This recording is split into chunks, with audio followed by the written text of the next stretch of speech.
Transfer ಮಾಡಿಸಿಕೊಡುವುದಾಗಿ ಶಿಕ್ಷಕಿಗೆ ಲೈಂಗಿಕ ದೌರ್ಜನ್ಯ ನೀಡಿರುವಂತಹ ಒಂದು ಆರೋಪ ಕೇಳಿಬಂದಿದೆ.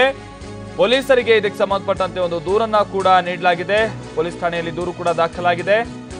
ಹಾಗೆ ಪೊಲೀಸರಿಗೆ ದೂರು ನೀಡದಂತೆ ಜೀವ ಬೆದರಿಕೆಯನ್ನು ಕೂಡ ಹಾಕಿದ್ರು ಅನ್ನುವಂತ ವಿಚಾರವಾಗಿ ಈಗ ಪಿ ರಮೇಶ್ ಅನ್ನುವರ ವಿರುದ್ಧ ಸಂತ್ರಸ್ತ ಶಿಕ್ಷಕಿ ದೂರನ್ನಿಟ್ಟಿದ್ದಾರೆ.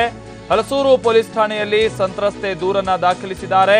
ಹಾಗೆ ಆರೋಪಿ ವಿರುದ್ಧ ಈಗ ಎಫ್ಐಆರ್ ದಾಖಲಿಸೋಕೆ ಪೊಲೀಸರು ಹಿಂಜರಿತಾ ಇದ್ದಾರೆ ಎನ್ನುವಂತಹ ಆರೋಪವನ್ನ ಸಂತ್ರಸ್ತೆ ಮಾಡ್ತಾ ಇದ್ದಾರೆ. ಪೊಲೀಸರ ವಿರುದ್ಧವೂ ಕೂಡ ಸಂತ್ರಸ್ತೆ ಶಿಕ್ಷಕಿ ಗಂಭೀರ ಆರೋಪವನ್ನ ಮಾಡ್ತಾ ಇದ್ದಾರೆ. ವರ್ಗಾವಣೆಗಾಗಿ ಸಂಪರ್ಕಿಸಿದಂತಹ ಸಂದರ್ಭದಲ್ಲಿ ಅಸಭ್ಯವಾಗಿ ವರ್ತಿಸಲಾಗಿದೆ. ಪ್ರತಿಷ್ಠಿತ ಹೋಟೆಲ್ಗೆ ಕರೆದೊಯ್ದು ಲೈಂಗಿಕ ದೌರ್ಜನ್ಯವನ್ನ ಎಸಗಲಾಗಿದೆ. ಹಲವು ಬಾರಿ ತನ್ನ ಮೇಲೆ ಲೈಂಗಿಕ ದೌರ್ಜನ್ಯವನ್ನ ಎಸಗಿದ್ದಾರೆ ಅಂತ ಹೇಳಿ ಪಿ ರಮೇಶ್ ಎಂಬುವರ ವಿರುದ್ಧ ಸಂತ್ರಸ್ತೆ ಶಿಕ್ಷಕಿ ದೂರನ್ನ ದಾಖಲಿಸಿದ್ದಾರೆ ಅಂತ ಹೇಳಿ ತಿಳಿದು ಬಂದಿದೆ. ಟ್ರಾನ್ಸ್ಫರ್ ಮಾಡಿಸ್ಕೊಡೋದಾಗಿ ಶಿಕ್ಷಕಿಗೆ ಅಂದ್ರೆ ತನಗೆ ಲೈಂಗಿಕ ದೌರ್ಜನ್ಯ ಎಸಗಿದ್ದಾರೆ ಅಂತೇಳಿ ಓರ್ವ ಶಿಕ್ಷಕಿ ಪೊಲೀಸರಿಗೆ ದೂರನ್ನ ನೀಡಿದ್ದಾರೆ. ಹಾಗೆ ಈ ದೂರನ್ನ ನೀಡೋದಕ್ಕಿಂತ ಮುನ್ನ ಪೊಲೀಸರಿಗೆ ಯಾವುದೇ ರೀತಿಯಾಗಿ ದೂರು ದಾಖಲಿಸಬಾರದು ಅಂತ ಹೇಳಿ ನನ್ನ ಮೇಲೆ ಜೀವ ಬೆದರಿಕೆಯನ್ನು ಕೂಡ ಹಾಕಿದ್ರು ಅನ್ನುವಂತ ಆರೋಪವನ್ನ ಕೂಡ ಮಹಿಳೆ ಮಾಡಿದ್ದಾರೆ. ಪಿ ರಮೇಶ್ ಅನ್ನೋರ ವಿರುದ್ಧ ಈ ಸಂತ್ರಸ್ತ ಶಿಕ್ಷಕಿ ಈಗ ಈ ದೂರನ್ನ ಮಾಡ್ತಾ ಇರುವಂತದ್ದು. ಹಾಗೆ ಹಲಸೂರು ಪೊಲೀಸ್ ಠಾಣೆಯಲ್ಲಿ ಸಂತ್ರಸ್ತೆ ದೂರನ್ನ ಕೂಡ ದಾಖಲಿಸಿದ್ದಾರೆ. ಆರೋಪಿ ವಿರುದ್ಧ ಎಫ್ಐಆರ್ ಅನ್ನ ದಾಖಲಿಸೋಕೆ ಪೊಲೀಸರು ಹಿಂಜರಿಕೆ ಹಾಕ್ತಾ ಇದ್ದಾರೆ ಅಂತ ಹೇಳಿ ಪೊಲೀಸರ ವಿರುದ್ಧ ಕೂಡ ಈಗ ಈ ಸಂತ್ರಸ್ತೆ ಶಿಕ್ಷಕಿ ಆರೋಪವನ್ನ ಮಾಡ್ತಾ ಇದ್ದಾರೆ. ಹಾಗೆ ಪಿ ರಮೇಶ್ ಸದ್ಯ ನಾವೀಗ ಫೋಟೋದಲ್ಲೂ ಕೂಡ ನೋಡ್ತಾ ಇರುವಂತೆ ಸಿಎಂ ಸಿದ್ದರಾಮಯ್ಯನವರ ಪಕ್ಕದಲ್ಲೇ ನಿಂತು ಫೋಟೋಗೆ ಪೋಸ್ಟ್ ಕೊಟ್ಟಿರುವಂತಹ ಹಲವು ಫೋಟೋಗಳು ಕೂಡ ಇದೀಗ TV9ಗೆ ಲಭ್ಯ ಆಗಿದೆ. ಹೀಗಾಗಿ ಯಾರಿವರು ಸಿಎಂ ಆಪ್ತ ಆಗಿರುವಂತಹ ಕಾರಣದಿಂದಾಗಿನೇ ಅಥವಾ ಪಕ್ಷದಲ್ಲಿ ಗುರುತಿಸಿಕೊಂಡಿರುವಂತಹ ವ್ಯಕ್ತಿಯಿಂದಾಗಿನೇ ಅಥವಾ ರಾಜಕೀಯವಾಗಿ ಬಹಳಷ್ಟು ಪ್ರಭಾವಿ ವ್ಯಕ್ತಿ ಆಗಿರುವಂತಹ ಕಾರಣದಿಂದಾಗಿಯೇ ಪೊಲೀಸರು ಏನಾದರೂ ಕ್ರಮ ಕೈಗೊಳ್ಳೋದಕ್ಕೆ ಹಿಂಜರಿತಾ ಇದ್ದಾರಾ ಅನ್ನುವಂತಹ ಅನುಮಾನನೂ ಕೂಡ ಇದೀಗ ವ್ಯಕ್ತವಾಗಿದೆ. ಹಲಸೂರು ಪೊಲೀಸ್ ಠಾಣೆಯಲ್ಲಿ ದೂರು ದಾಖಲಾಗಿದ್ರು ಕೂಡ ಎಫ್ಐಆರ್ ಅನ್ನ ದಾಖಲಿಸೋಕೆ ಹಿಂಜರಿಕೆ ಹಾಕ್ತಾ ಇದ್ದಾರೆ ಅನ್ನುವಂಥ ಆರೋಪವನ್ನು ಕೂಡ ಸಂತ್ರಸ್ತ ಶಿಕ್ಷಕಿ ಮಾಡ್ತಾ ಇದ್ದಾರೆ. ಈ ಬಗ್ಗೆ ಮತ್ತಷ್ಟು ಮಾಹಿತಿ ಕೊಡ್ತಾರೆ ನಮ್ಮ ಪ್ರತಿನಿಧಿ ವಿಷ್ಣು ಪ್ರಸಾದ್. ವಿಷ್ಣು, ಈಗ ಯಾವ ಕಾರಣಕ್ಕಾಗಿ ಪೊಲೀಸರ ವಿರುದ್ಧ ಈಗ ಈಕೆ ಆರೋಪ ಮಾಡ್ತಾ ಇರುವಂತದ್ದು ಅಂತೇಳಿ, ಅಂದ್ರೆ ಈತ ಏನಾದ್ರೂ ಪ್ರಭಾವಿ ವ್ಯಕ್ತಿ ಅಂತೇಳಿ ಪೊಲೀಸರು ಕೂಡ ಏನಾದ್ರೂ ಈತನ ವಿಚಾರವಾಗಿ ಸಾಫ್ಟ್ ಕಾರ್ನ ತೋರಿಸ್ತಾ ಇದ್ದಾರೆ ಅಂತ ಏನಾದ್ರು ವಿಚಾರ ಇದೆ? ಏನಾಗಿರೋದು ವಿಷ್ಣು?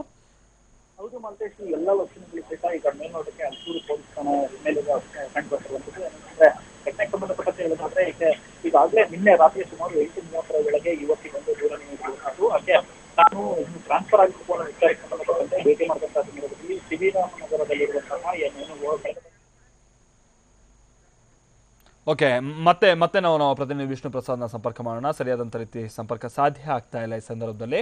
ಹಾಗೆ ಅವರು ಮೊದಲಿಗೆ ಹೇಳಿದಂಥದ್ದು ಕೂಡ ಅದೇ, ನಾವು ಪ್ರತಿನಿಧಿ ಮಾತನಾಡ್ತಾ ಇದ್ದಂತಹ ಸಂದರ್ಭದಲ್ಲೂ ಹಲಸೂರು ಠಾಣಾ ಪೊಲೀಸರ ಮೇಲೇನೆ ಈಗ ಒಂದು ರೀತಿ ಅನುಮಾನ ವ್ಯಕ್ತವಾಗುವಂತಾಗಿದೆ. ಯಾಕಂತ ಅಂದ್ರೆ ದೂರನ್ನ ಕೊಟ್ಟಿದ್ದಾರೆ, ಅದರಲ್ಲೂ ಈ ರೀತಿಯಾದಂತಹ ಪ್ರಕರಣಗಳು ಬಹಳ ತುರ್ತಾಗಿ ಇದರ ವಿಚಾರವಾಗಿ ವಿಚಾರಣೆ ನಡಿಬೇಕಾಗಿರುತ್ತೆ. ಹಾಗಾಗಿ ಎಫ್ಐಆರ್ ಕೂಡ ದಾಖಲಾಗುವಂಥದ್ದು ನಾವು ಬಹಳಷ್ಟು ವಿಚಾರಗಳಲ್ಲಿ ಗಮನಿಸ್ತಾ ಇರ್ತೀವಿ. ಆದ್ರೆ ಇಲ್ಲಿ ಸಂತ್ರಸ್ತ ಶಿಕ್ಷಕಿ ದೂರನ್ನ ಕೊಟ್ಟಿದ್ರು ಕೂಡ ಎಫ್ಐಆರ್ ದಾಖಲಿಸದೆ ಪೊಲೀಸರು ಕೂಡ ಪಿ ರಮೇಶ್ ಈ ವ್ಯಕ್ತಿಯ ವಿರುದ್ಧವಾಗಿ ಎಫ್ಐಆರ್ ಅನ್ನ ದಾಖಲಿಸೋಕೆ ಹಿಂಜರಿಕೆ ಹಾಕ್ತಾ ಇದ್ದಾರೆ ಅಥವಾ ಹಿಂದೇಟು ಹಾಕ್ತಾ ಇದ್ದಾರೆ ಅನ್ನುವಂತಹ ಆರೋಪವನ್ನ ಆ ಮಹಿಳೆ ಮಾಡ್ತಾ ಇದ್ದಾರೆ.